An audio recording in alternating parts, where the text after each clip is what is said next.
They say that the worst part is not the fall, but what comes next. You just went through what people call the death of the ego.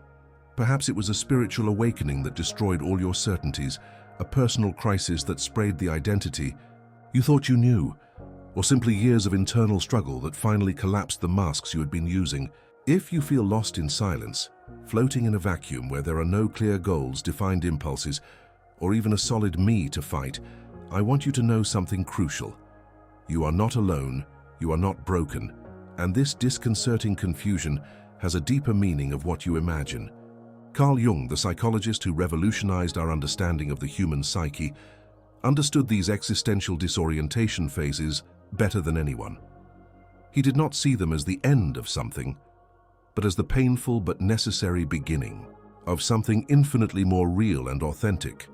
Jung knew that when the person, that social mask we build to survive, finally collapses, is not a tragedy that we must regret, but an initiation that we must honor. It is the time when the psyche says enough to a life lived from fear and opens the door to true individuation. In this video, we are going to immerse ourselves deeply in Jung's revolutionary insights to unravel how to find authentic motivation after the death of the ego. Not the superficial motivation that arises from fear of failure or the need for approval, but that deep motivation that springs directly from the soul. We are going to explore why this emptiness you feel is not your enemy, but your teacher.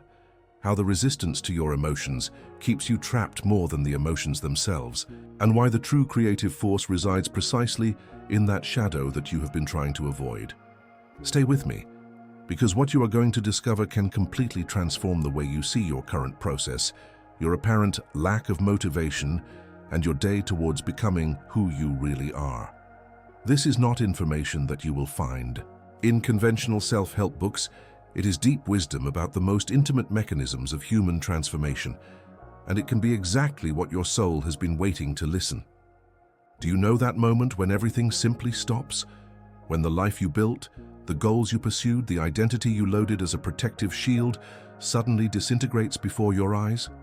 Carl Jung called this death of the person, the collapse of the social mask you used for so long that you forgot that it was just a mask. Perhaps it was a spiritual awakening that hit you as a ray, or a personal crisis that destroyed your certainties, or even a psychedelic experience that showed the fragility of your mental constructions. Regardless of the trigger, the result is always the same. You are facing a vacuum that seems to engulf everything that once made sense. And Jung, with his penetrating wisdom, teaches us that this collapse is not a tragedy. It is the first step towards something infinitely more authentic. What happens after this fall is even more disconcerting.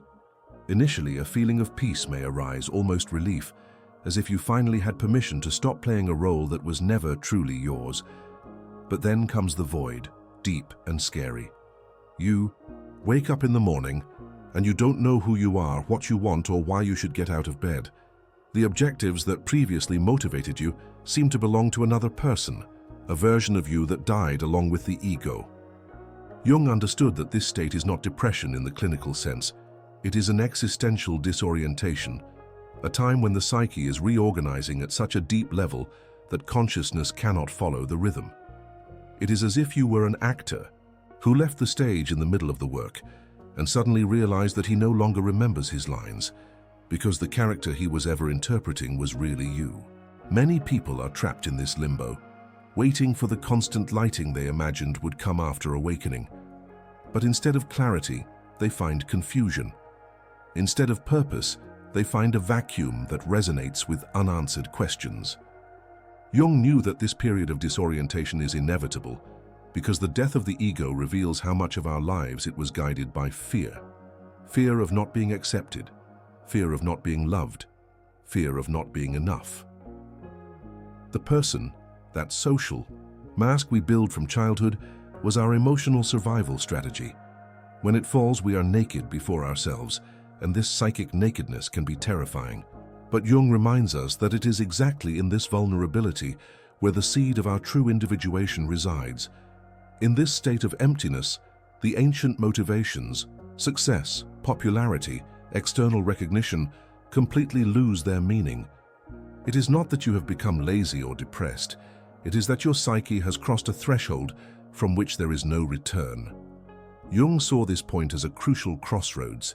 You can return to an ancient identity, rebuild the person you knew, or you can embark on the most challenging and transformative process of your life, individuation. This process implies integrating the unconscious, discovering the true self that was always there, waiting to be recognized, and align your external life with the wisdom of your soul. It is a job that requires courage, because it means abandoning the security of what is known for the uncertainty of the authentic. The feeling that nothing seems real or manages to adhere is not a fault of yours. It is a sign that your psyche is recalibrating to a fundamental level. Jung understood that after the death of the ego, consciousness needs time to adapt to a new way of being in the world. It is as if you had lived all your life seeing in black and white, and suddenly you could see colors. You need time to process this new reality. During this period, you can feel that you are floating among worlds without solid anchors in any of them. The things that excited you before now seem superficial, but you have not yet found what really resonates with your deepest being. Jung called this the work of the transcendent function, the psyche's ability to create new symbols and meanings that may contain both the conscious and the unconscious. This is a recalibration stadium, not laziness, where you become aware of how much of your life it was based on survival rather than flowering. Jung observed that many people live their entire lives in survival mode, working to be accepted, fighting to be seen, striving to be enough. When the ego dies, this survival mode becomes obsolete, but you have not yet learned to live from the self. It's like learning to walk again, but this time not with the legs of fear, but with the wings of the soul. During this process, the unconscious begins to send clearer messages through dreams that seem more vivid, synchronicities that leave you breathless, and internal impulses that arise from a place that you cannot name, but that you recognize as true. Here is one of the deepest truths that Jung discovered about the human psyche. The resistance to emotions, rather than the emotions themselves, is what keeps people trapped in cycles of suffering. When you are in this post-death state of the ego fighting tiredness or lack of motivation, you are spending more energy in the resistance than that the emotion itself requires to complete its natural cycle. Jung affirmed something that revolutionized psychology. What you resist not only persists but will grow in size. He specifically referred to the human shadow, all those parts of us that we have repressed, denied, or judged as unacceptable.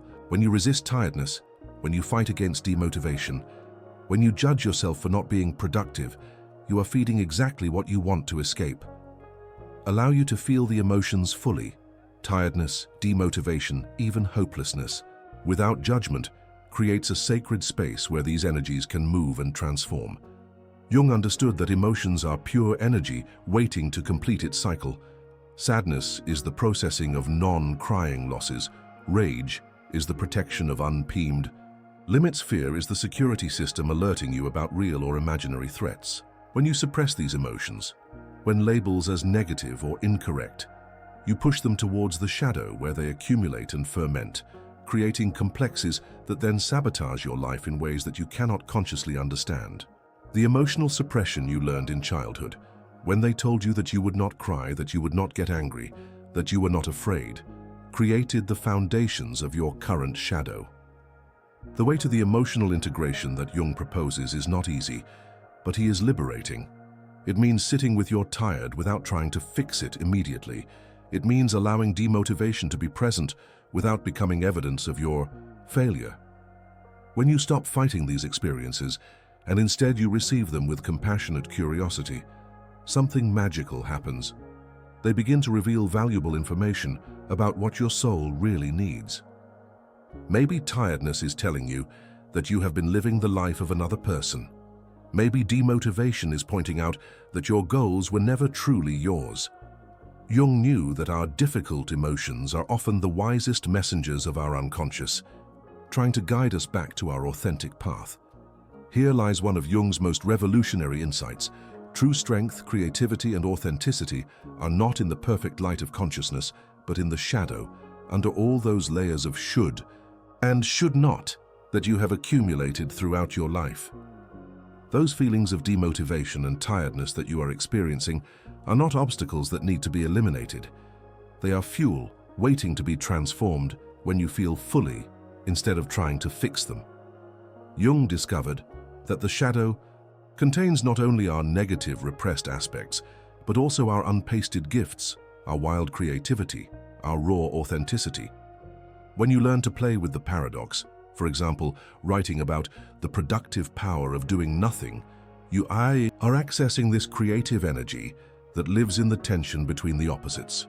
The human mind, according to Jung, not only appreciates contradictions, he needs them. The tension contained in the paradoxes can generate new meaning, new possibilities, new ways of being that transcend the limitations of linear thought. When you change the label of an emotion, when you stop calling laziness to your need for rest and start calling it body wisdom, allow your imagination to dance with it instead of trying to escape. This is the unconscious manifesting, offering you symbols and metaphors that can open doors that your rational mind did not even know that they existed. Jung called this the transcendent function, the psyche's ability to create a third element that transcends and unifies apparent opposites.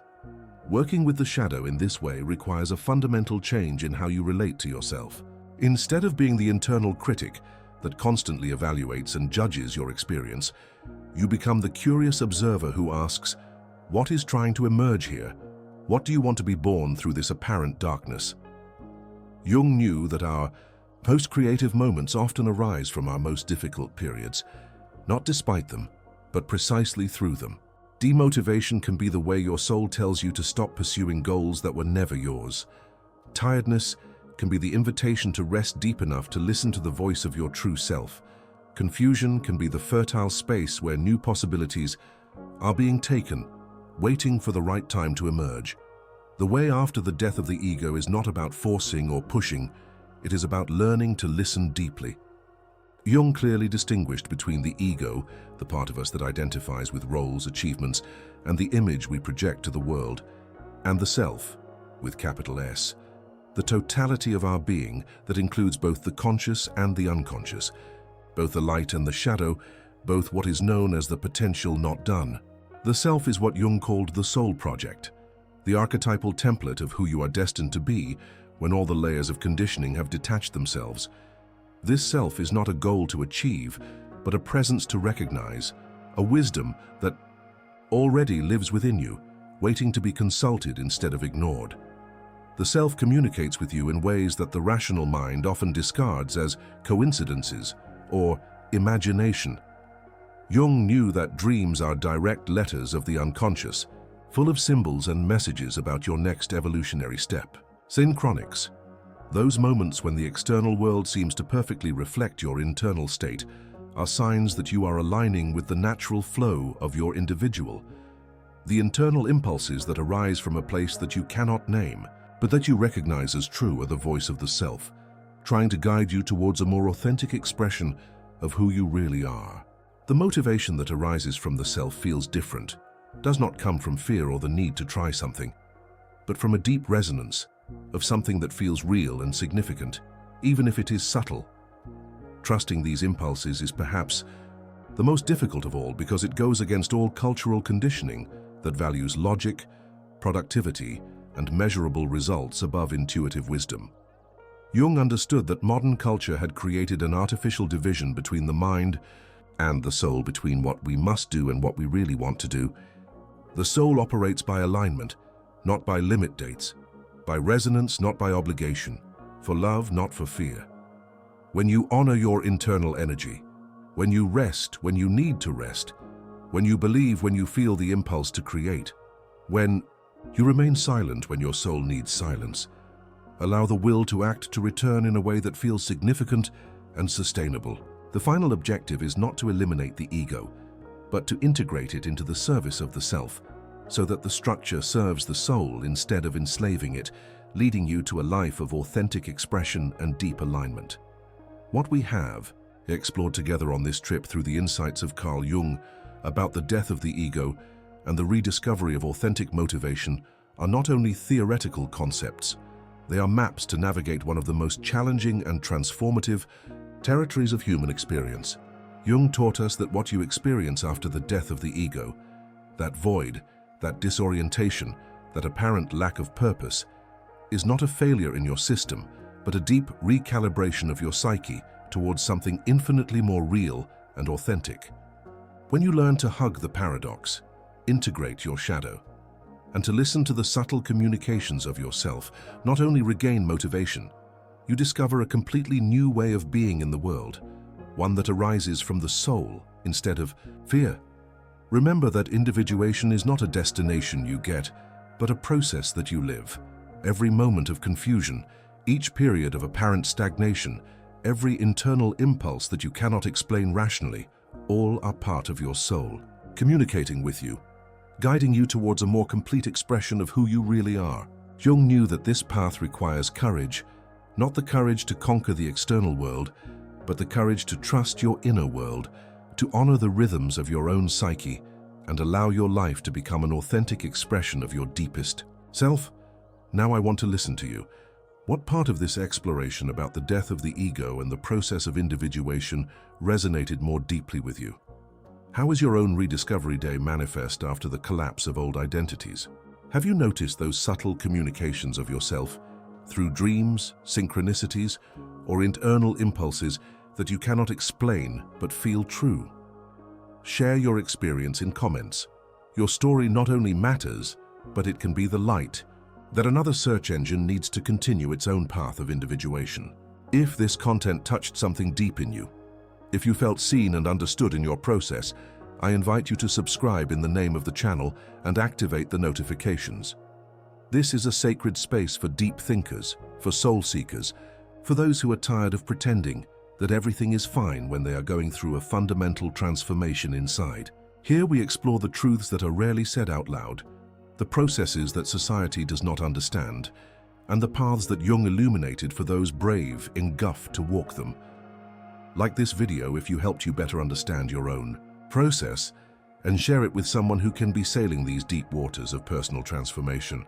Until the next exploration in the depths of the psyche, remember this: you are not broken, you are becoming. Your confusion is sacred, your process is valid, and your soul knows exactly what you are doing, even when your mind cannot understand.